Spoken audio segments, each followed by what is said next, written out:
masing-masing memegang satu kecapi dan satu cawan emas, penuh dengan kemenyan. Itulah doa orang-orang kudus. Jadi saudara-saudara, setelah Yesus menyatakan diri sebagai yang membayar surat tebusan itu, maka dia menerima gulungan kitab itu dari Allah Bapa. Dan pada saat itu ke-24 tua-tua itu tersungkur di depan Kristus Dan tua-tua ini membawa apa? Kecapi dan cawan emas yang berisi doa orang-orang kudus. Jadi jelas ke-24 tua-tua itu yang melayani di Ka'bah surga, mereka bermain kecapi dan mereka mempersembahkan apa?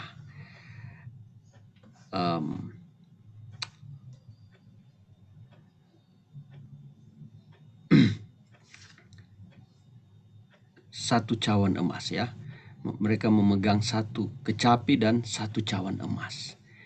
Dan itulah doa orang-orang apa? Orang-orang kudus.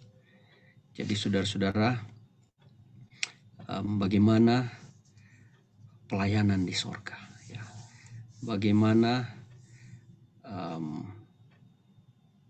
umat-umat Tuhan ketika menyampaikan doa.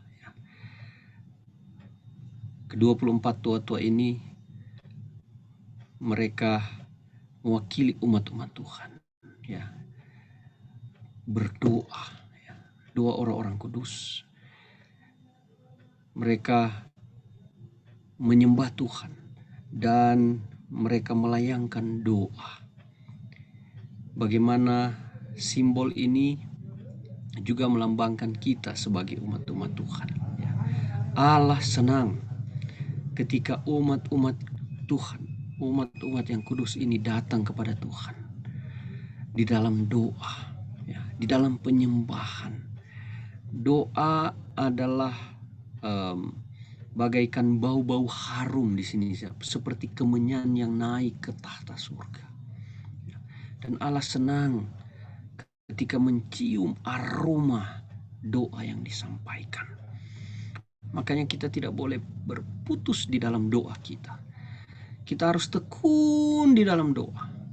Karena pencobaan, ujian kita begitu berat, saudara-saudara. Setiap orang punya cobaan masing-masing. Punya kadar yang berat masing-masing.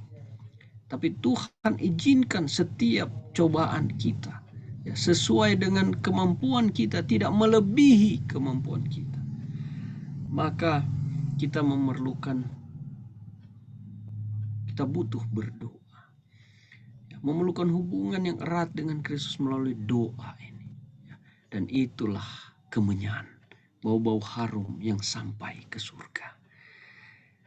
Tuhan senang dengan doa-doa kita Itulah disebut memegang satu kecapi dan satu cawan emas penuh dengan kemenyan. Itulah doa orang-orang kudus. Bagaikan lantunan musik yang begitu indah, kecapi doa saudara kepada Tuhan. Tuhan rindu mendengar doa umat-umat Tuhan.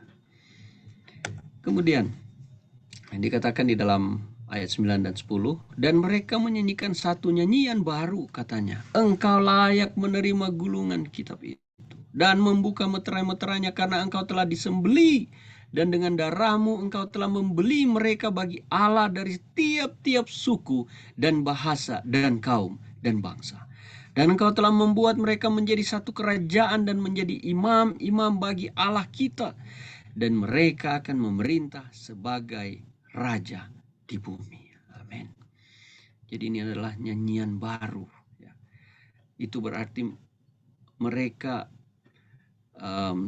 belum tahu tentang nyanyian ini. Dan nyanyian ini khusus untuk acara pembukaan meterai dari gulungan kitab tersebut. Nah, ayat ini mirip dengan Wahyu 1 ayat 6, dikatakan demikian. Dan yang telah membuat kita menjadi satu kerajaan menjadi imam-imam bagi Allah Bapanya. Bagi dialah kemuliaan dan kuasa sampai selama-lamanya. Ya. Jadi inilah kemuliaan bagi Yesus, karena dialah yang layak satu-satunya untuk membuka kitab ini, ya, menerima kitab ini dan membukanya. Dan karena dia telah mati menebus kita, semua orang dari setiap suku bangsa, setiap zaman, dia tebus semua orang. Tinggal kita yang mau terima atau tidak, percaya atau tidak atas penebusan yang Yesus lakukan. Ya. Dan itulah kemuliaan bagi Yesus. Karena dialah menjadikan kita warga negara surga. Kita telah diselamatkan oleh Kristus. Sekarang kita adalah warga negara kasih karunia, ya. Dan kita adalah imam-imam. Itulah sebabnya kita tidak perlu pergi kepada imam untuk meminta pengampunan dosa. Tidak perlu ada perantara siapapun untuk datang kepada Bapa, hanya kepada Yesus. Tidak ada manusia apapun, ya. Tidak ada, hanya kepada Yesus. Makanya kita dibilang imamat yang rajani, ya, 1 Petrus 2 ayat 9. Kita datang langsung kepada Yesus. Tidak perlu ada benda apapun, tidak ada perlu kota suci atau Ka'bah suci atau tempat keramat atau orang suci. Hanya Yesus sendiri yang layak untuk menjadi pengantara keselamatan kita. Semua hanya pada Yesus. Semua kekuasaan, keselamatan, kebutuhan, apapun yang kita perlukan di dunia ini hanya melalui Yesus. Jadi semua umat tebusan, Tuhan akan menjadi imam-imam bagi Allah, ya, dan akan menjadi raja, ya, di bumi, Tuhan katakan. Dan tentu akan terjadi ini, ya, kita akan sebagai umat tebusan akan menjadi imam-imam dan raja kalau Tuhan sudah menciptakan langit dan baru dan bumi yang baru, ya, sebagaimana kita pelajari. Baik, ayat 12, ayat 11 dan 12 firman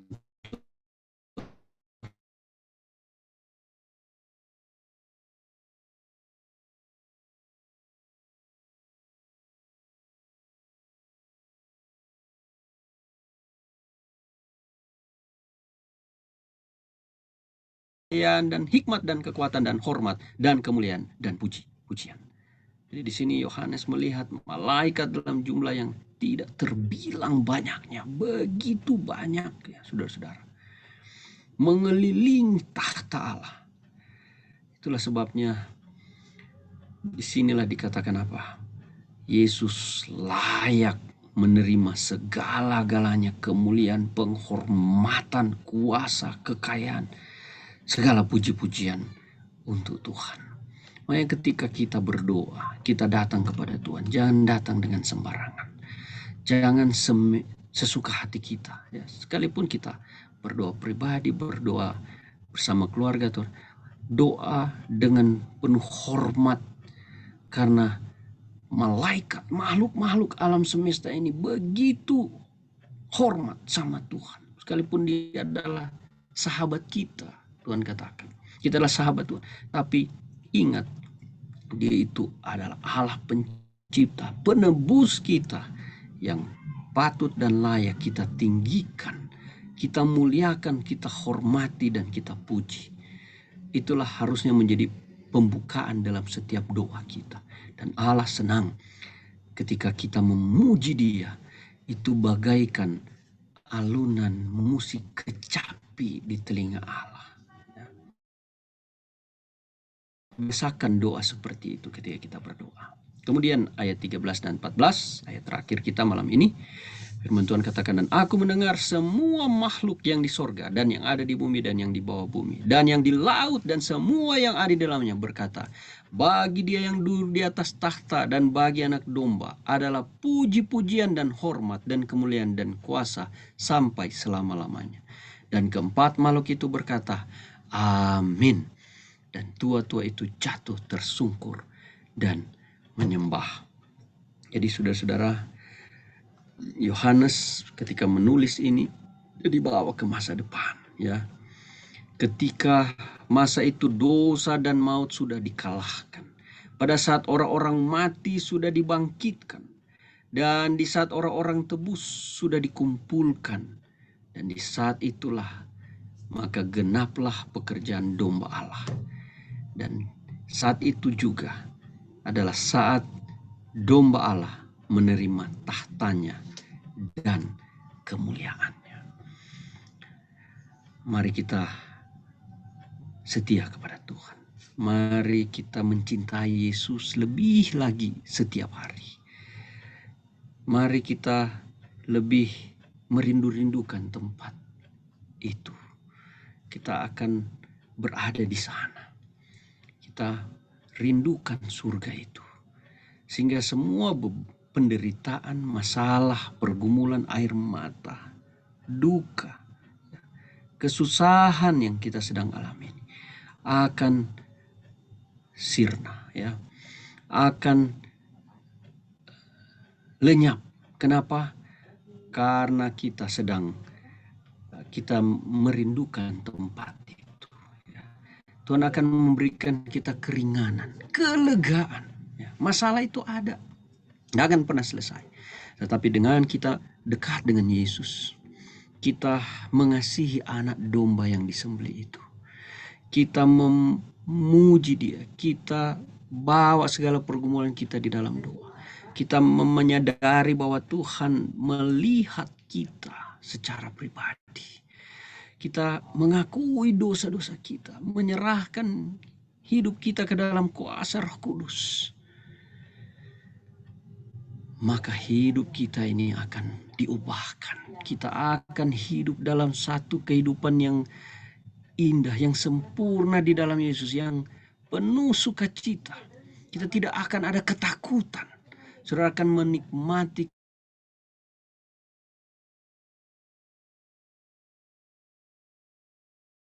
bukanlah kehidupan seperti datanglah kepada Yesus malam ini. Turutilah setiap perintahnya. Lakukan apa yang kita sudah dengarkan. Wahyu pasal 1 ayat 3 katakan, kalau kita membaca, mendengar, dan melakukan apa yang nubuatan wahyu ini katakan, maka saudara-saudara akan menjadi orang-orang yang paling berbahagia di muka bumi ini. Kiranya Tuhan memberkati saudara-saudara melalui pelajaran kitab yang dimeterai dan anak domba Allah. Tuhan Yesus memberkati kita. Amin.